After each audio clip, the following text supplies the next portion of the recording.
In this video, I'm going to show you exactly how I record, edit, and upload my videos to YouTube. So that's the equipment, the software I use, and the whole process of uploading my video to YouTube. Going on, it's Casey, welcome back to my channel. So the first thing I do is set up my tripods, the lights. These lights were sent for me to do a review. Haven't done a YouTube video review yet, but I will. So keep an eye out for that. So once I set up my tripods, I set up my lights, I set up my camera, I set up the microphone that I use, which is a Comica V30 light plugged into my iPhone XR. The shotgun mic is a little bit longer than some of the other mics I've been using in the past, and I found that this one works well. It does take a little bit of EQing when it comes to editing in the software. The camera that I'm using is a Sony A5000, which my stepdaughter's kindly donated to me since I've been using it for the majority of my YouTube videos. So I'm using a quick release shoe mount for the camera, so I can jump from the stand to a tripod, which is a lot quicker than having to screw it on. It saves a lot of time. I'm also using some nice little ambience lights that you can see in the background of the video. These are quite bright, they're quite blinding.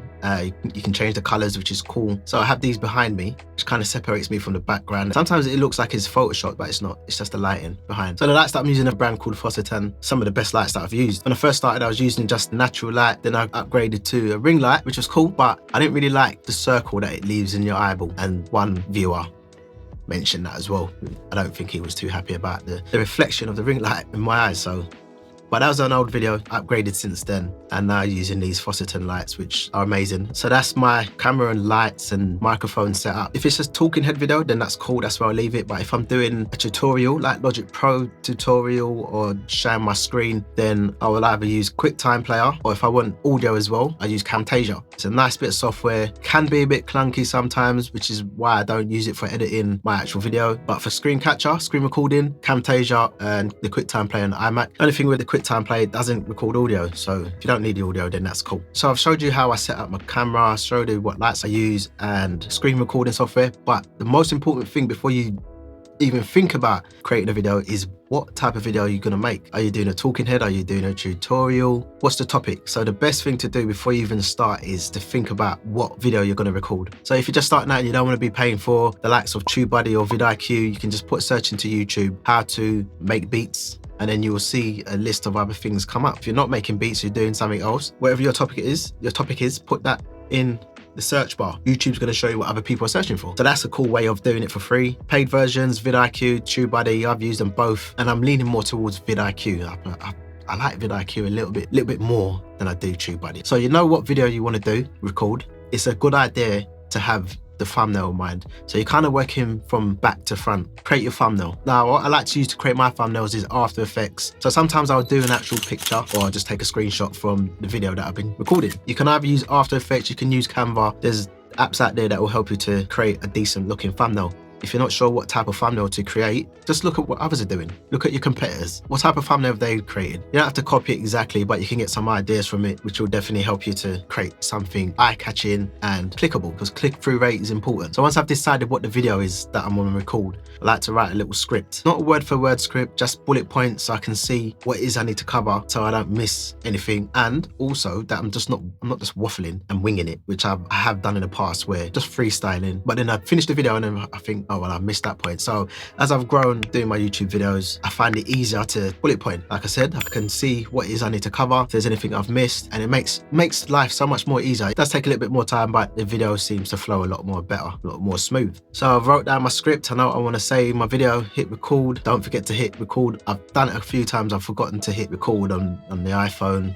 and I've spent like 10-15 minutes talking to the camera only to realize that I haven't hit record on the audio. So if you're doing it this way, don't forget to hit that record button on the camera, your mic, and if you're doing screen recording as well, make sure you do that. So once I've done all my recordings, I create a folder on my desktop and just export or airdrop all the different parts, recordings, into that folder, so it's all in one place. Name it, and then open up DaVinci Resolve. I'm using DaVinci Resolve 16 at the moment because I'm using a 2015 Mac and it doesn't support 17, so I need to upgrade that as well. So DaVinci Resolve is my weapon of choice when it comes to editing my software. It's so quick, so cool. I like it a lot. And it's free. There's paid versions, but the free version does enough for what I need to do. And it's probably one of the best and smooth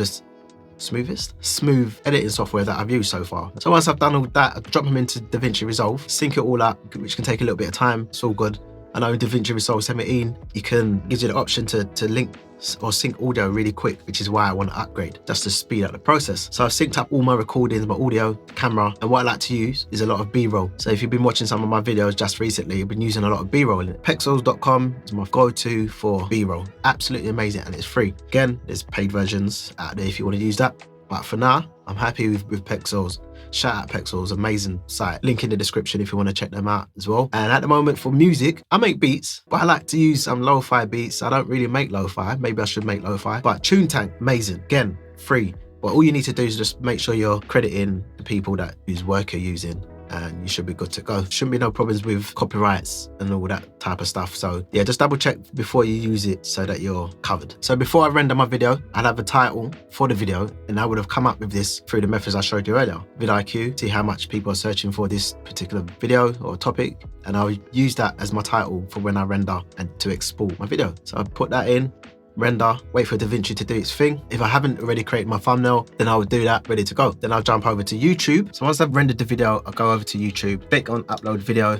This is all done on a desktop. Find the video that I want to use, how to set goals for 2022. If you haven't seen that video, go check that out. It's a decent little video. And what you've named the MP4 will come up in the title. So you can just copy that and put that into your description box as well. As you can see in the description box, my upload defaults is already there. It's got a bit of a description going on already. I don't need some of that, so I can just delete that. And I want to copy the title.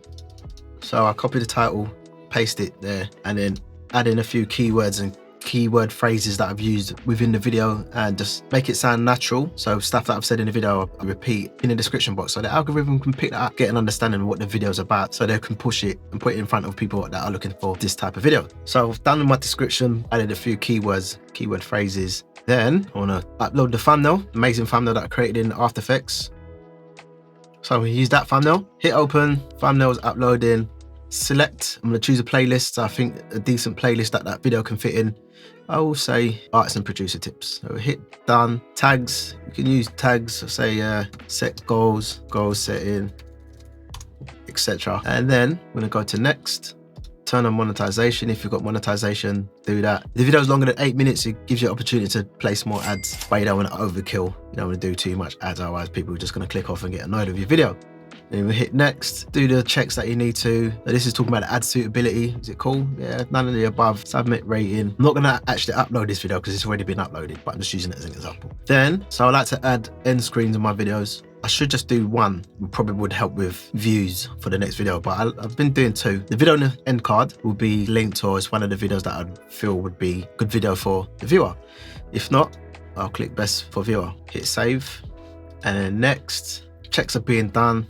And then I like to schedule. Scheduling's good because then that gives you the opportunity to check over your video, make sure it looks good on your big screen or your TV or on your phone, and just have a little look through, double check everything, kind of like proofreading, making sure everything's cool before it goes out to your subscribers, the viewing public. So once you've done all that, then it's kind of left into the hands of YouTube on how far your video is going to go, but there are some things that you can do to help promote your video. So if you've been building a mailing list, then you can promote the new video to your mailing list. This is something that I like to do. I don't do it as often as I should, not as thorough, but that's something I will start doing in the future. You can put it on your Insta, your socials. What I like to do as well is post something on my stories. I'll chuck it on my stories, a bit of the video or a thumbnail, and just put a link in my bio using Linktree, and jobs are good. Appreciate your time, and I'll see you in the next video.